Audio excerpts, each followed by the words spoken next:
Something was slamming the kitchen cupboards and walking around on their roof.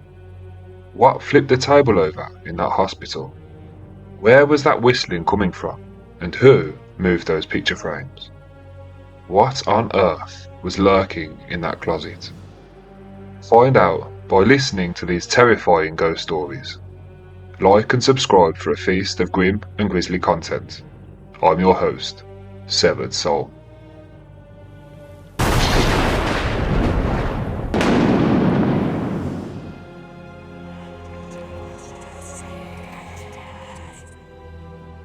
In 2017, me and my girlfriend moved into a tiny, crappy kind of house in our college town.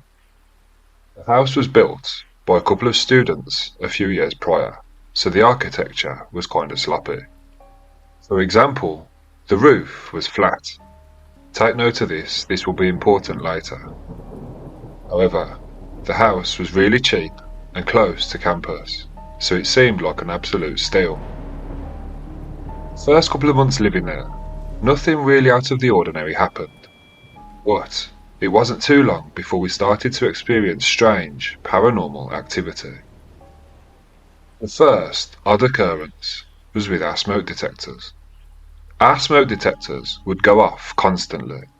It was strange because they would go off even if there was no smoke in the house, for example from our bad cooking. We thought perhaps it was because the batteries were dying. But no matter how many times we changed those batteries, the smoke detectors would still go off. Got to the point where they were going off 3 to 5 times a day, so in the end we decided to just take the batteries out altogether. However, even without batteries in them, the detectors were still going off. Out of pure desperation, we decided to turn off the entire circuit to the smoke detectors. The storage room in that house always had a really eerie feeling, like someone was watching you, or standing directly behind you staring at you.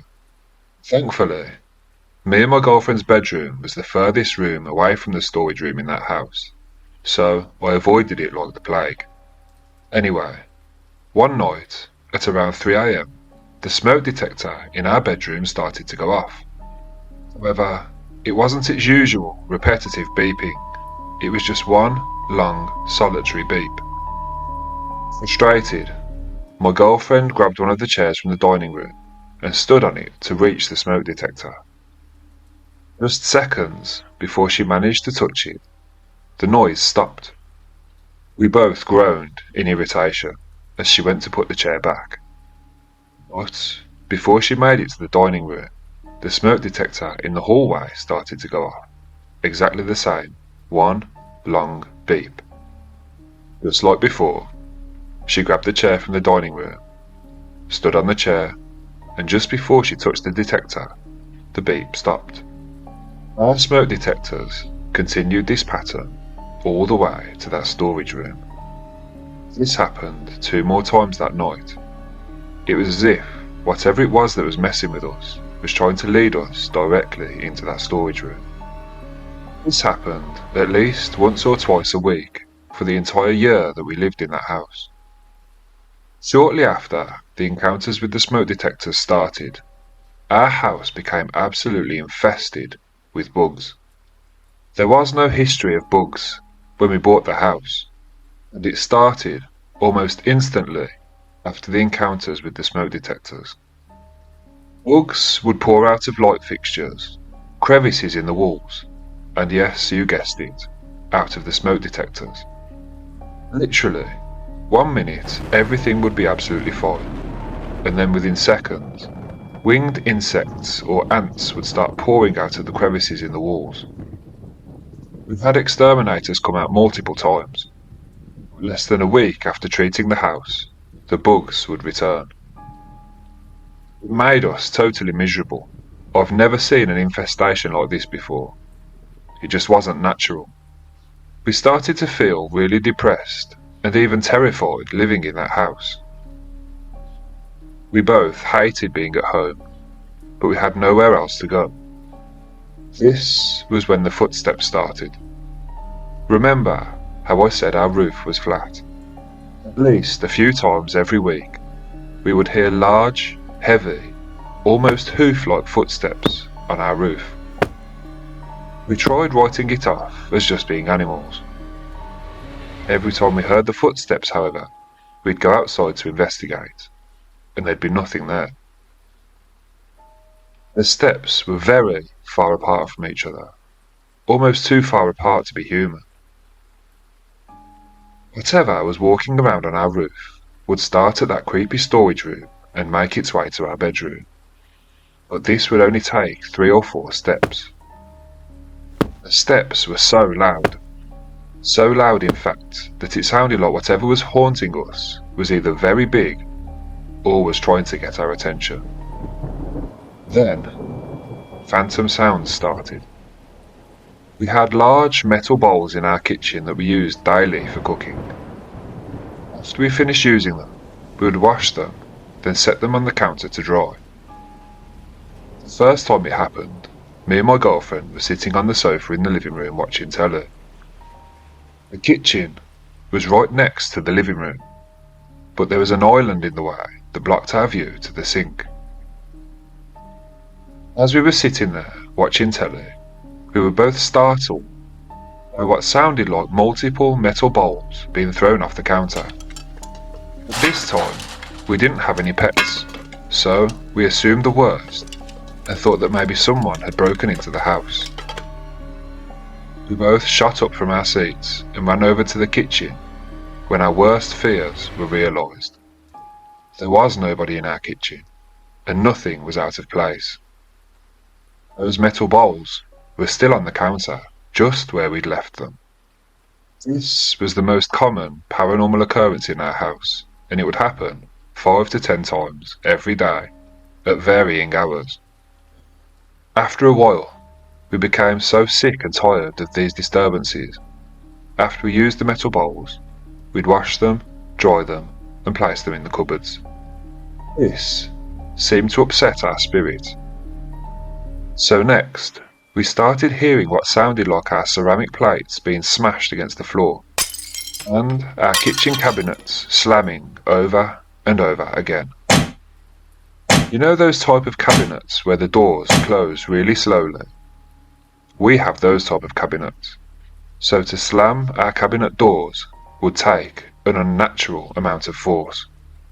Just when we were at our lowest, sightings in photographs started.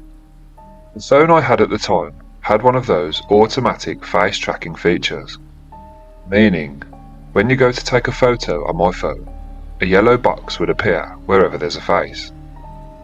One night, I was about to take a photo in me and my girlfriend's bedroom when that yellow square appeared above our bed. In fact, it was way above our bed. If that phone was tracking a face, that face was at least 7 feet off the ground. At the time, we did have posters on our bedroom walls. So, while focusing on that face tracker square, I moved around the room. But that square stayed exactly where it was. It definitely wasn't focusing on any posters. After that first encounter, having our phone cameras track faces in our pictures became a constant throughout the house. It got worse when I was alone in that house for a few nights. I don't think I've ever experienced such spine-chilling terror as I did that night. Not long after climbing into bed, I could sense something lying next to me on the bed. I could feel the weight of it next to me. I was scared shitless, and I apprehensively pulled my phone camera out. I held my phone up and put it into selfie mode.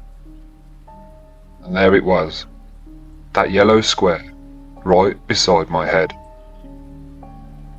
My heart was going 10 to the dozen. I shot up out of bed and went to sleep in the living room for the rest of the night. The final phase of our haunting before we finally decided to leave that house was physical encounters. This happened more often to my girlfriend than it did to me. Occasionally, something would grab or pull our hair, usually when we were walking through the living room. But the most terrifying experience goes to our friend, Jamie. Jamie came to visit us for a few nights, and while she was here, she slept on our couch. We made her aware of all the paranormal activity that we'd been experiencing in the house. She'd seen some of it herself, but nothing compared to what was about to happen. It was around 3 in the morning when she woke up with a really uncomfortable feeling.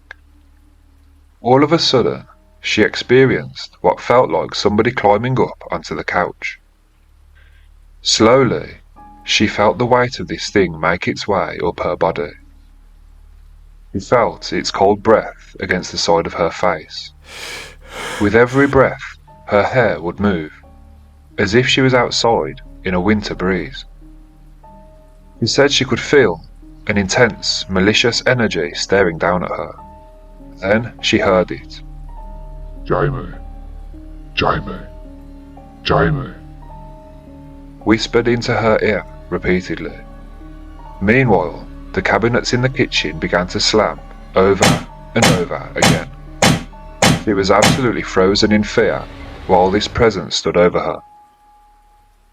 She says she wasn't exactly sure when it stopped, because she became so exhausted eventually she just fell asleep. Not too long after this experience, thankfully, we managed to get the house sold. We ended up losing a ton of money because we sold the house for way less than we paid for it.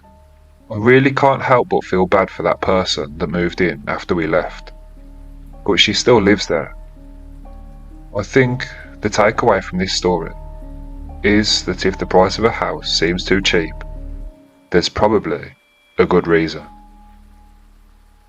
If you can relate to this story, please share your thoughts in the comments section.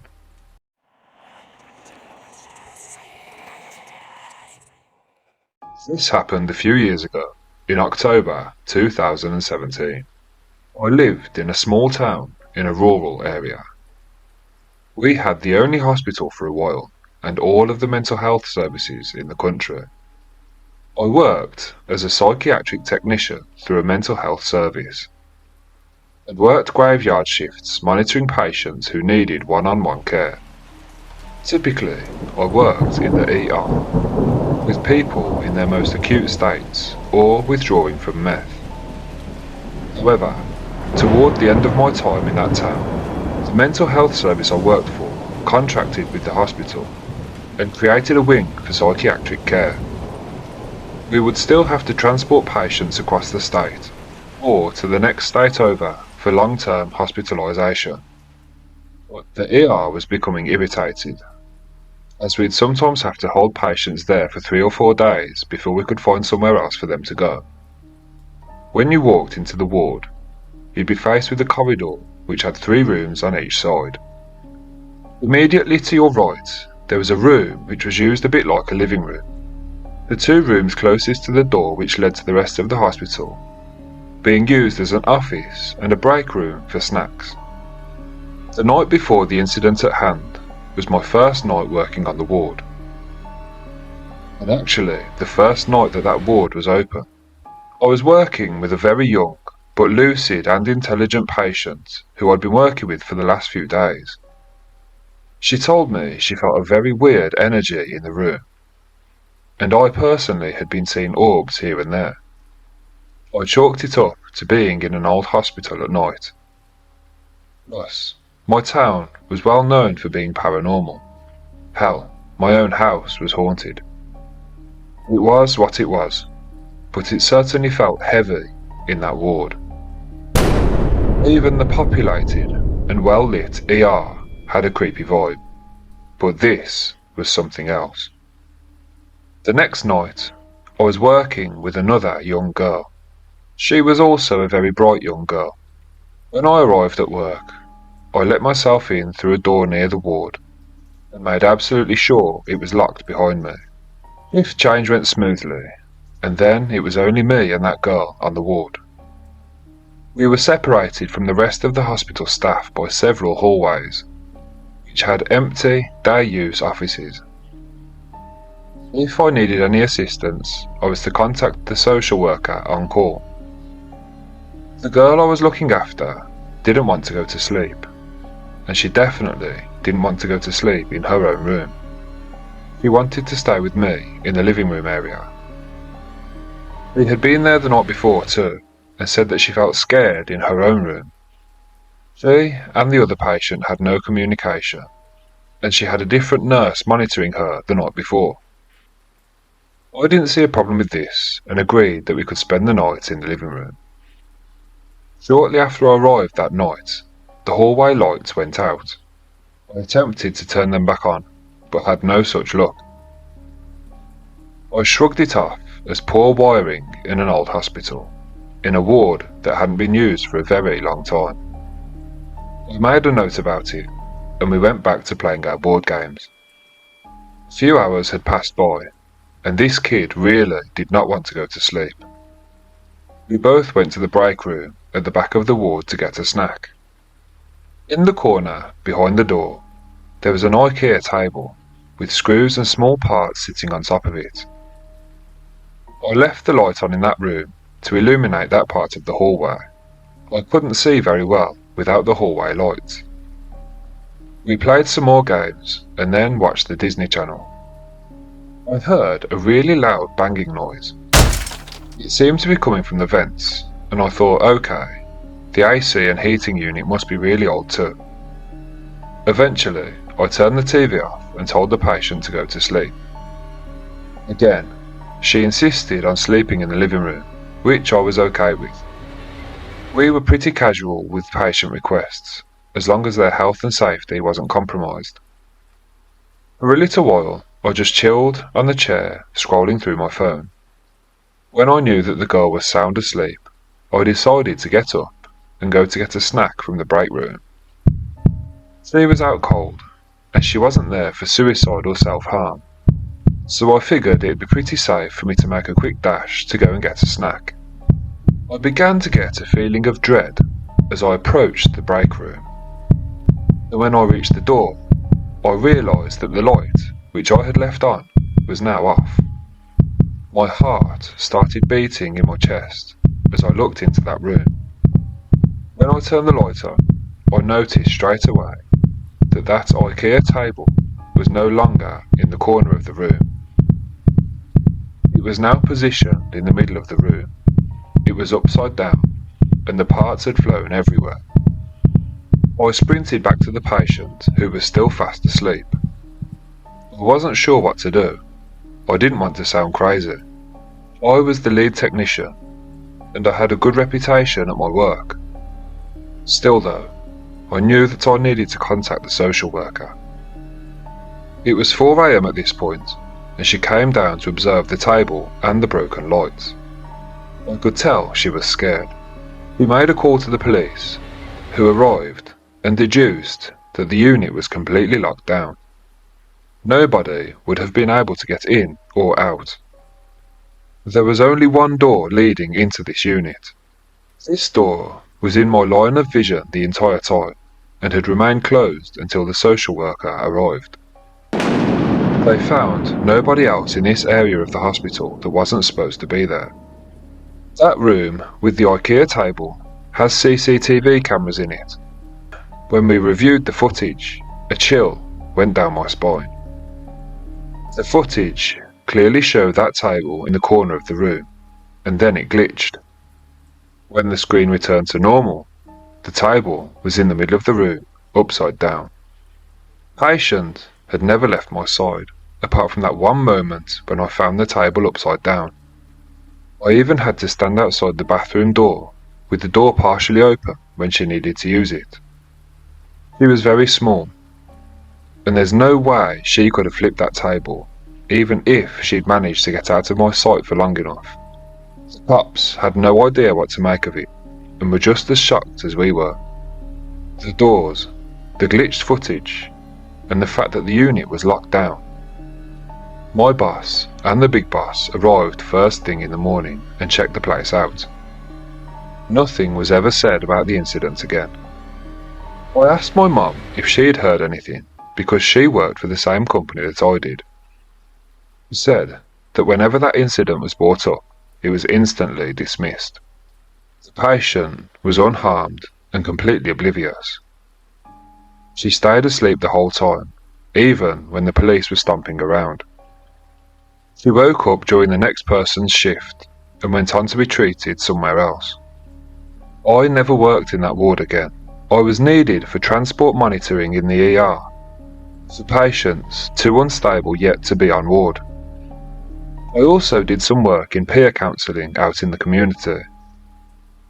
I moved away from that town about a month later when I was offered a new opportunity. I spoke to my now ex-husband when I arrived home from work that day, and he said that he thought it was a poltergeist. I guess they tend to be drawn towards young children and pregnant women. Unbeknown to me, at that time, I was pregnant. I've had paranormal encounters before, but this one was certainly the most unsettling.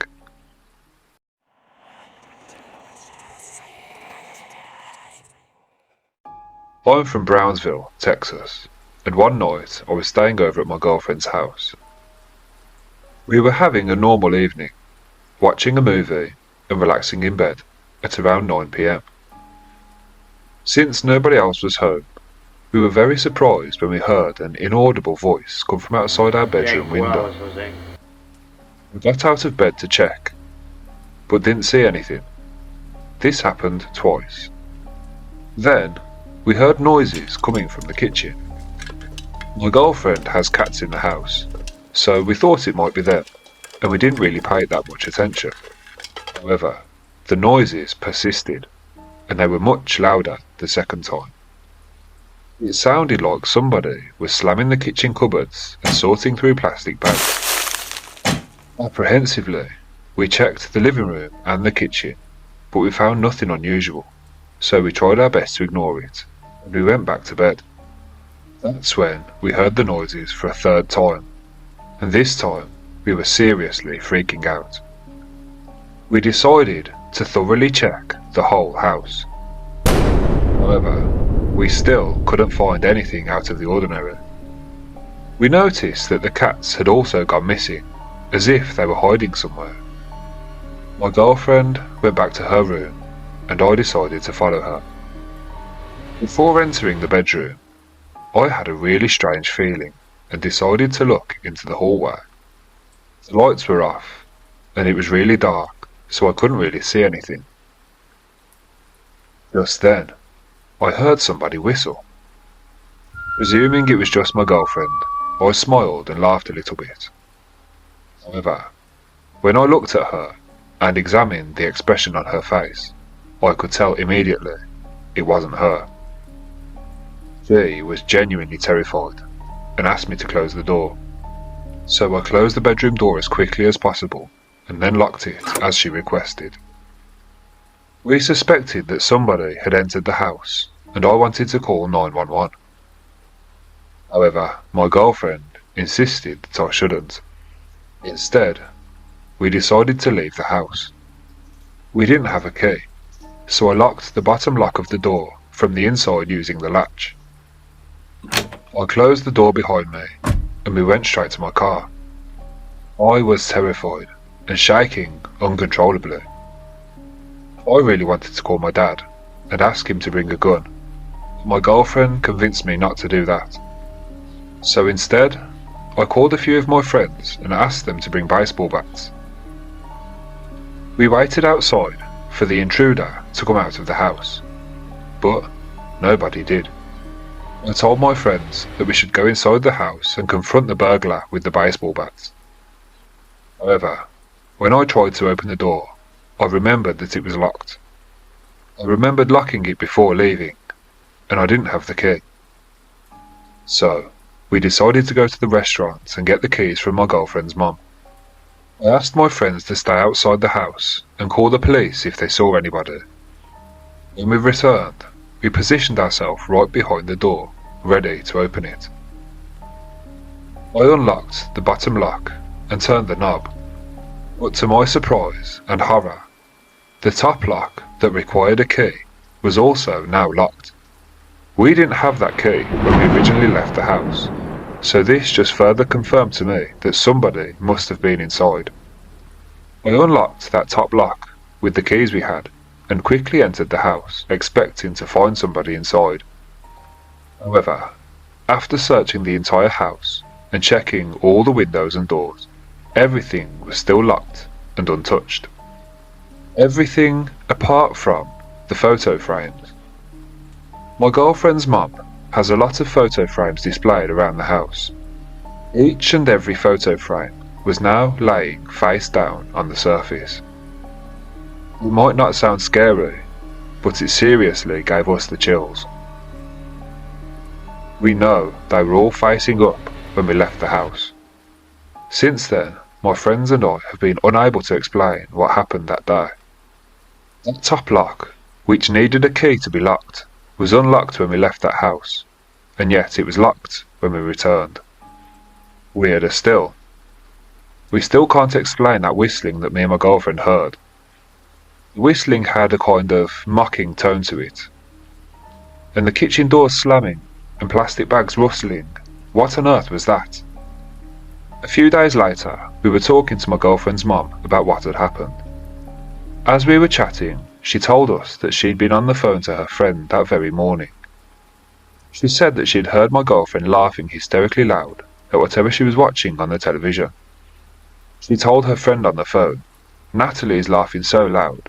I haven't heard her laugh like this for a long time." When she told us this, we were absolutely horrified. It sent chills down my spine. This is because my girlfriend wasn't home that morning. She stayed overnight at her friend's house. So who was laughing in her bedroom? Because it wasn't her.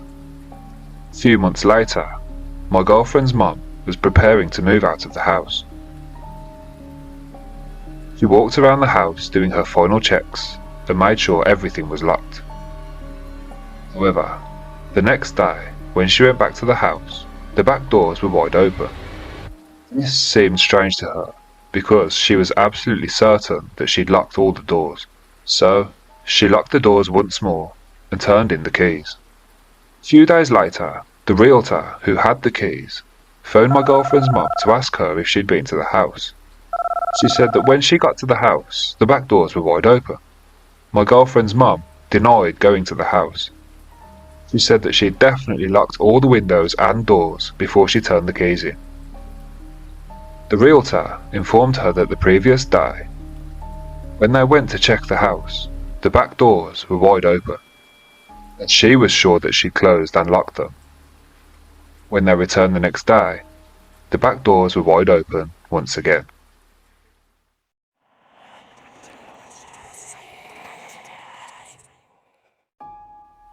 My earliest paranormal experience happened when I was around 4 years old.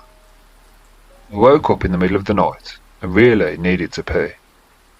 My bedroom was directly across the hall from the bathroom. My sister's door was on the right, and my parents' was diagonally across the hallway right next to the bathroom. I stood in my doorway and looked left and right, as you do, even though my sister's bedroom door was literally like 15 inches away from mine. Left, right, right. Then, as I glanced down the hallway towards where it opens up into the living room, I could see a shadow figure. I couldn't see any distinguishing features because, well, it was a shadow figure, but I did know that it was looking directly at me. I stood there, frozen on the spot, staring at this thing, while my heart was pounding in my chest. And then it just kind of melted down the wall. Imagine you're standing with your back against the wall, and bend your knees and slowly lower yourself down to the ground. It was just like that, but there was no sound at all. I didn't make it to the bathroom that night. Years later, I moved into a townhouse apartment in Columbus, Ohio with my friend Tom. This 2-story townhouse had a huge basement. Most of it had been finished, with carpet and everything. Then, behind a walled-off section was the unfinished part, with the washer, dryer, water heater, laundry chute and furnace. From day one, Our dogs wouldn't go anywhere near the door to that basement if the door was open, and they'd growl and snarl and bark if it was closed. Not long after moving in, we noticed some banging noises coming from down in the basement. First, we wrote it off as the water heater or furnace making noises, but it grew louder over time. It got to the point where you could feel the vibrations through the floor, and picture frames would vibrate on the walls. To further disprove the appliance theory, it happened when we were too poor to pay the utility bills, so we had no heating or electricity. One night, something woke me up, all the way upstairs. I didn't know what it was, but I knew I'd heard something. Just as I was drifting back off to sleep, I heard Tom scream "shit" at the top of his voice. He was sleeping on the couch downstairs. There was nothing else after that. He was still fast asleep. But it startled me so bad, I just lay there with my heart pounding. That was when I realised that it just seemed too quiet in the house. That silence was disturbed when the laundry chute door, which was just outside my bedroom door, started to slowly creak open by itself. Once it was fully open, I heard that really loud banging noise through the floors and walls, and eventually the banging even started coming up through the laundry chute. It got to the point where it was almost deafening. Then, the laundry chute door slammed shut in an instant, and everything fell silent. Nothing else happened for the rest of the night. One day, my parents were bringing me their old washer and dryer because they'd just bought new ones. It was early afternoon, and it was bright and sunny out. I decided to go down and make sure the pathway was clear. My abnormally large golden retriever, Jake, decided to come with me. I walked down and made a 180 at the bottom of the steps. Then walked towards the door of the unfinished part of the basement. Just as I reached for that doorknob, something hit the door from the other side with such force that the door bowed out towards me. I'd never seen my golden retriever move so fast. It was like a golden blur. 1 second he was by my side, the next second he was gone, whimpering all the way back up the stairs. After taking a moment to calm my own nerves, I inspected the door. That's when I noticed a small crack running right down the centre. I know it wasn't there before. My parents arrived with the washer and dryer and set it all up for me. It was all good. Shortly after this, we moved out for financial reasons. In 2010, I moved into a condo in Huber Heights, Ohio. My sister moved in with me for a while, as I was a single mum and she wanted to save some money. Not long after moving in, my son, who had never had night terrors before, started waking up in the middle of the night screaming, staring and pointing over to the corner of his room. I just figured it was a new place, so he probably hadn't settled in yet. My sister and I both kind of felt like something was off. Like we'd be out all day, come back, and things would be slightly moved. Ornaments would be turned around so they were facing the other way. Curtains would be pulled behind the plants sitting in the windowsills, when they should have been pulled closed in front of them. Just things of that nature, really. My sister, who was an insomniac, would sit at her laptop working all night. She often felt like she was being watched, and always felt like she wasn't alone. And she would often hear footsteps walking along the carpet of a night time. Finally, after a month of my son waking me up every night, I went into his room one day, sat on his bed by myself and started talking.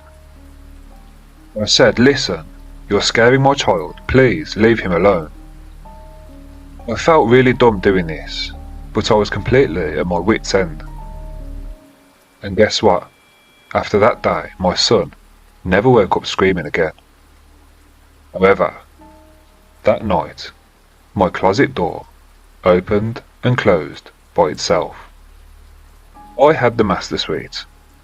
One whole wall was made up of sliding glass doors.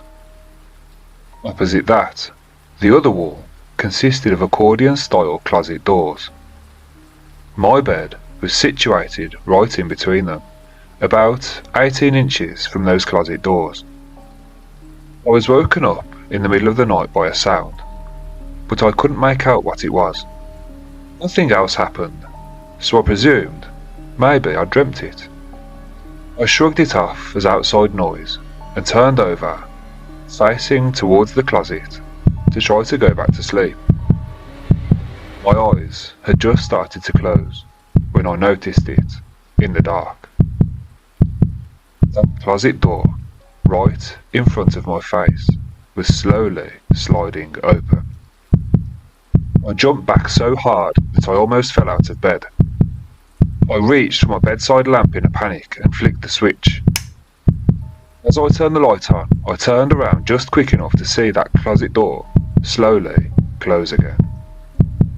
I was completely freaking out and spent the remainder of that night with the light on.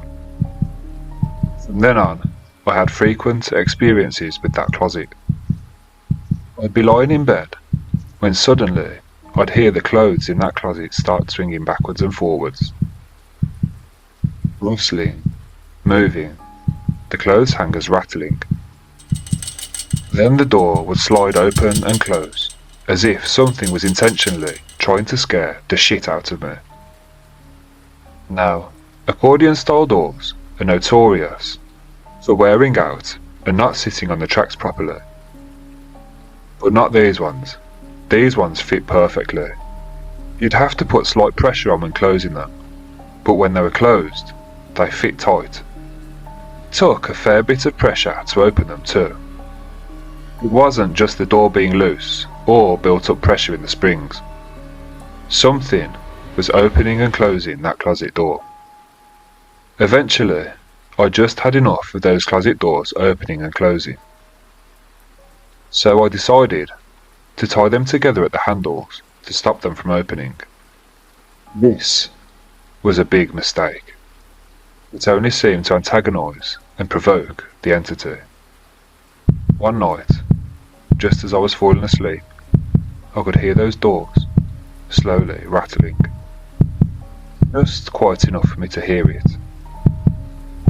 But soon enough, that quiet rattling turned into violent shaking of those doors. I sat up in bed, absolutely beside myself with fear, when all of a sudden 3 loud bangs on those closet doors caused them to derail.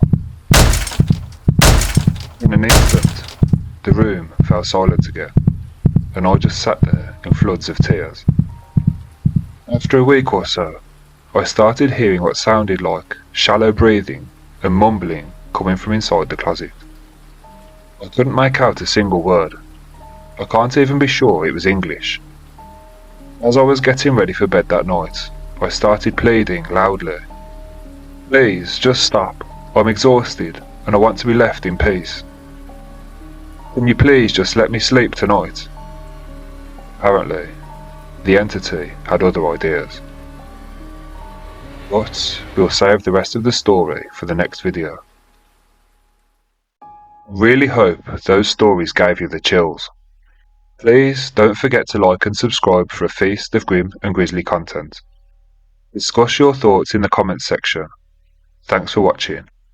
I'm your host, Severed Soul.